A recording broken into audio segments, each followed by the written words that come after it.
Mzozo mpya wazuka Kisumu kuhusu ardhi ya ujenzi wa nyumba za bei nafuu ambayo Raila Odinga alipeana kwa serikali na kumbe haikuwa yake. Sasa Wajaluo wamemkataa.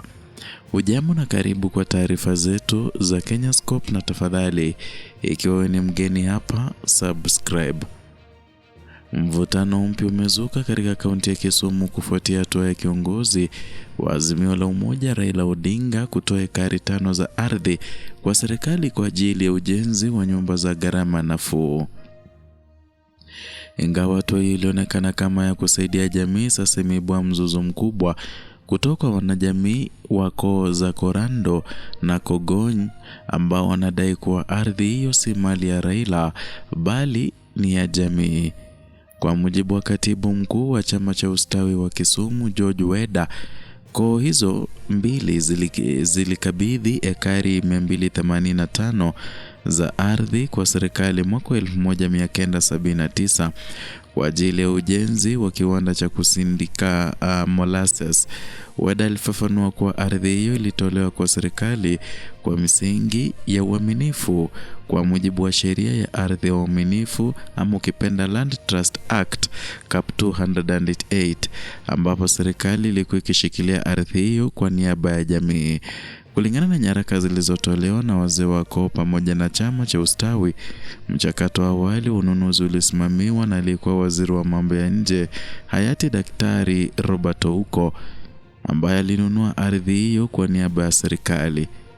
Kiini cha makubaliano kilikuwa kwamba baada ya mradi wa kiwanda kukamilika au kusitishwa, ardhi hiyo irudishwe kwa jamii.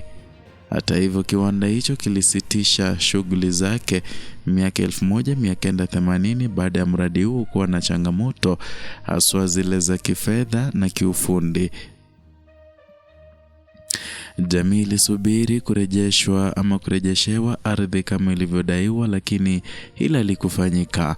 Mwaka 1990 kampuni ya Kisumu Development Trust inayohusishwa na familia ya Raila Odinga ilishiriki kwenye mnada wa mali za kiwanda hicho ambapo ilitangazwa kuwa mshindi.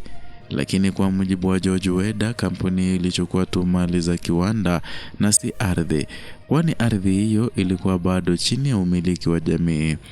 Taarifa hizo zimeibua madai kwamba hatua ya Raila kutoa ekari 5 kati ya ekari 285 kwa serikali ni batili, kwani ana umiliki halali wa ardhi hiyo. Jamii ya Korando na Kogony sasa inasisitiza kuwa Raila ana mamlaka ya kutoa sehemu yoyote ya ardhi hiyo. Wamewasilisha madai manne ya msingi kwa serikali. Kwanza, wawekewe wazi umiliki halali wa ardhi hiyo kupitia ukaguzi wa kina. Pili, walipwe fidia stahiki kwa ardhi iliyotumika. Tatu, wauzishwe kikamilifu katika utekelezaji wa mradi wa nyumba, na mwisho, tathmini kamili ya athari kwa mazingira ifanywe kabla ya kuanza kwa mradi huo. Hali inazidi kuchochea joto la kisiasa katika eneo la Kisumu, hasa ikizingatiwa kuwa suala la ardhi limekuwa chanzo cha mzozo, haswa ile mingi ya kijamii na kisiasa nchini. Serikali bado haijatoa tamko rasmi kuhusu madai hayo, lakini hatua yoyote itakayochukuliwa huenda ikawa na athari kubwa kwa siasa za eneo hilo.